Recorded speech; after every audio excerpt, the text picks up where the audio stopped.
¿Qué tan legal es la deportación de un ciudadano, de una persona migrante, a un país que no conoce, que nunca ha estado, donde no tiene familia y del cual no es ciudadano?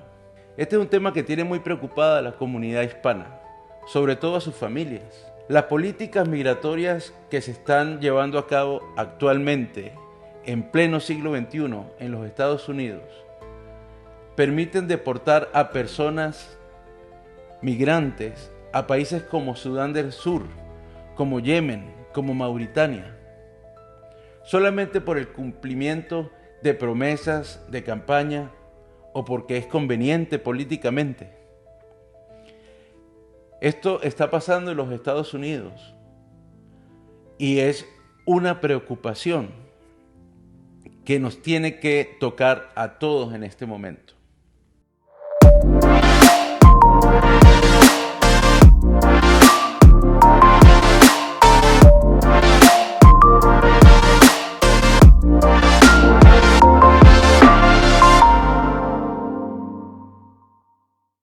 Yo soy José Luis Ochoa Sandoval, abogado especialista en derechos humanos, asilo y deportaciones. Y hoy, en este primer episodio, quiero que hablemos de una alarmante decisión en los Estados Unidos que está cambiando las reglas del juego para miles de migrantes. La primera ley o principio internacional que se está violando es el consagrado en el artículo 33 sobre la Convención de Refugiados de 1951. Este principio se llama el principio de no refoulement o no devolución, el cual consiste en que no se puede devolver a una persona a un país donde su libertad y su vida están en peligro. Esta norma ha sido un pilar de protección internacional por más de 70 años. Sin embargo, vemos cómo estas políticas migratorias que se están llevando a cabo en los Estados Unidos están violando no solamente principios internacionales, están violando también preceptos constitucionales, sentencias federales, inclusive la propia ley migratoria.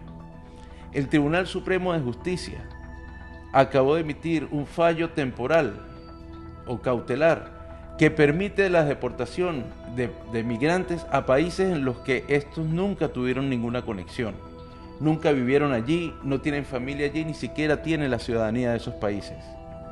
¿Qué está pasando?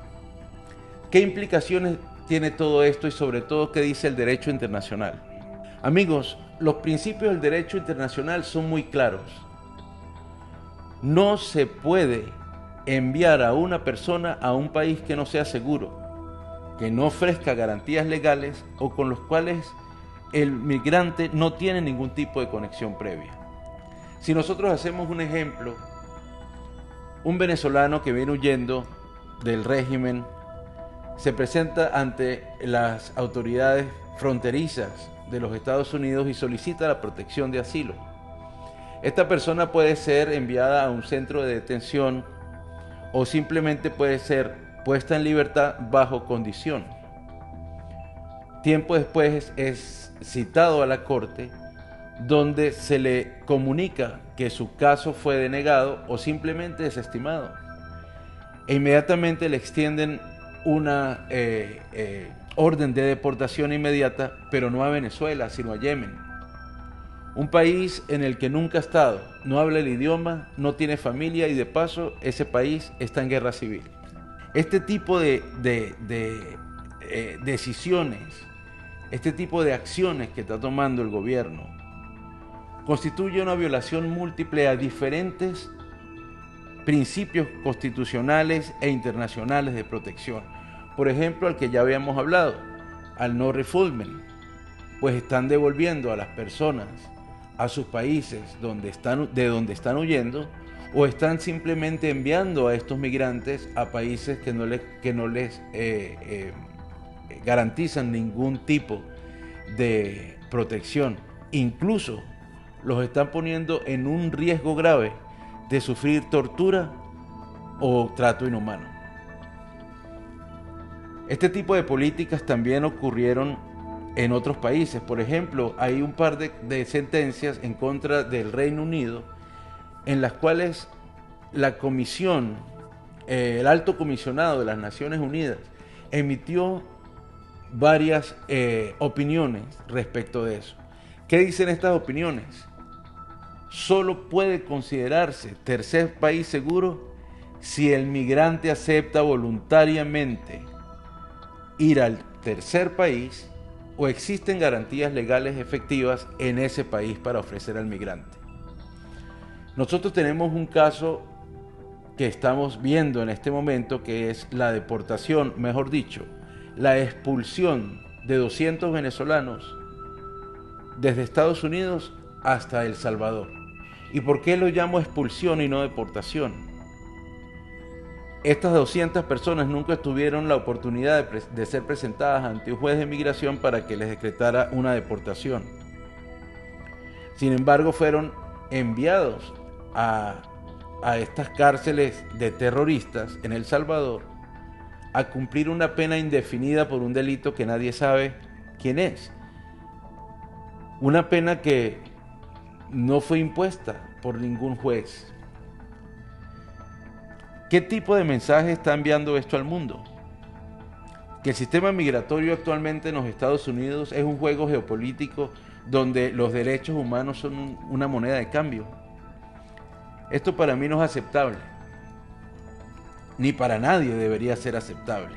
Pero entendamos por qué Estados Unidos está haciendo esto. Pienso yo que Estados Unidos lo hace amparado en que ellos no aceptan la jurisdicción contenciosa de la Corte Interamericana de Derechos Humanos. Es decir, a Estados Unidos no se puede demandar directamente, como sí se podría demandar a otros países latinoamericanos por violación de derechos humanos. Sin embargo, la Comisión Interamericana de los Derechos Humanos sí está aceptando peticiones individuales y de hecho ha emitido informes duros sobre las prácticas migratorias, las detenciones arbitrarias, las condiciones carcelarias, inclusive sobre la pena de muerte en los Estados Unidos. Entre otros casos, también ha emitido opiniones sobre la detención de niños migrantes en condiciones inhumanas, la deportación sin debido proceso, la separación de las familias en la frontera sur. Y ahora le vamos a sumar el uso excesivo de la fuerza por parte de las autoridades migratorias, tanto en la frontera como internamente, cometidos por la Policía de Inmigración conocida como ICE, que están realizando detenciones y deportaciones administrativas, inclusive estos funcionarios con las caras tapadas, sin ningún tipo de identificación, que nos hace pensar o dudar si estas personas que están realizando estos procedimientos realmente son funcionarios de ICE o no. Estados Unidos es ratificante o ha firmado la Convención contra la tortura y los tratos inhumanos y por ende debe rendir cuentas ante esta convención. Por ejemplo, existen observaciones recientes de la Convención contra la tortura en contra de los Estados Unidos por el uso de detención prolongada e indefinida de solicitantes de asilo, personas que han estado en centros de detención para migrantes esperando que se les resuelva su solicitud por meses o años inclusive. Esto es una política que está usando el gobierno actualmente para deportar a personas sin darles posibilidad de que se presenten ante el juez de inmigración, basándose en una ley antigua. Y lo peor es que no solamente está siendo aplicada a personas que entraron irregularmente a la frontera de los Estados Unidos, sino que también se le están siendo aplicadas estas actividades a personas que cumplieron con todos los requisitos para entrar a los Estados Unidos, todos los requisitos que solicitó el Departamento de Seguridad Nacional para que estas personas pudieran entrar a los Estados Unidos. Estoy hablando del parol humanitario y estoy hablando del programa del CBP-1. Ellos entraron legalmente a los Estados Unidos. ¿Qué pasó? el gobierno actual les quitó esta protección y los criminalizó para justificar estas deportaciones administrativas, que de paso tengo que hacer la acotación que una deportación solamente puede ser decretada por un juez de inmigración. Entonces todo lo demás son expulsiones, violaciones al debido proceso, violaciones a las leyes migratorias.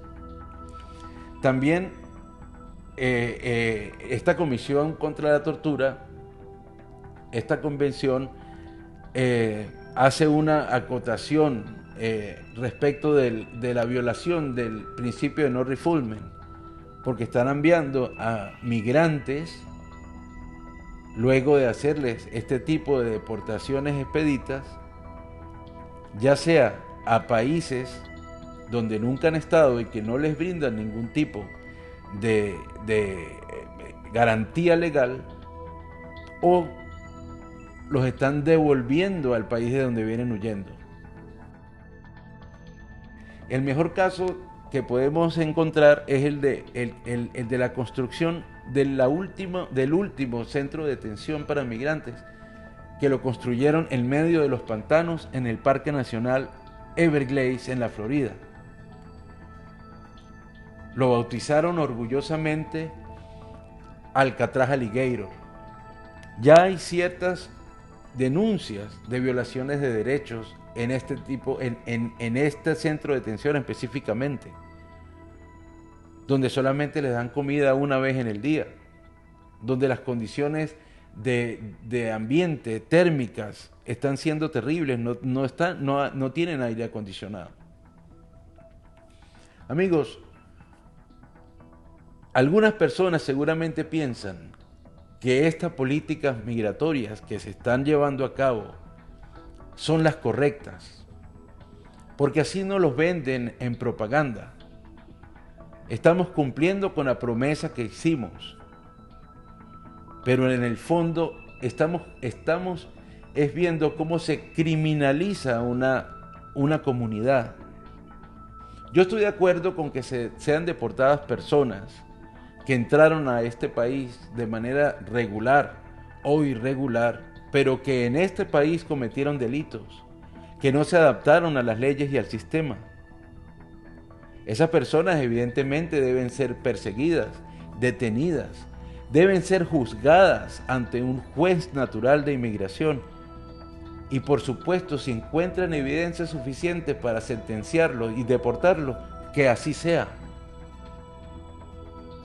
Pero no podemos normalizar algo que no está bien. Cuando nosotros estamos hablando de deportaciones, no solamente estamos hablando de cruces de fronteras de manera regular o de manera irregular. No estamos hablando de que las personas tengan papeles para poder trabajar en este país y hacer sus vidas o no. Estamos hablando de seres humanos, de familias, de sus vidas y de sus derechos. La decisión de un tribunal no puede estar por encima de los principios universales de la justicia. Los jueces están allí para hacer cumplir las leyes. Y yo me quedo pues asombrado cómo en el Tribunal Supremo decidan una medida cautelar temporal en lugar de atacar una orden ejecutiva que ya de por sí esa orden ejecutiva está violando derechos constitucionales, derechos internacionales respecto de la migración. Está violando derechos que las mismas sentencias federales han protegido. Pero para no contrariar la administración, los jueces prefieren poner a un lado toda una trayectoria profesional para hacer una concesión política. Como abogado, como defensor de los derechos humanos, como consultor migratorio, yo no me puedo quedar callado. Este podcast es un espacio para pensar con rigor, con empatía, pero sobre todo con valentía. Gracias por escuchar Artículo 14. Si este episodio te hizo reflexionar, compártelo y suscríbete. Si tienes dudas con tu situación migratoria o la de un ser querido, escríbeme, no estás solo. Hasta el próximo episodio, donde seguiremos iluminando el camino migratorio con leyes en mano y un corazón despierto. Mucha suerte, seguimos.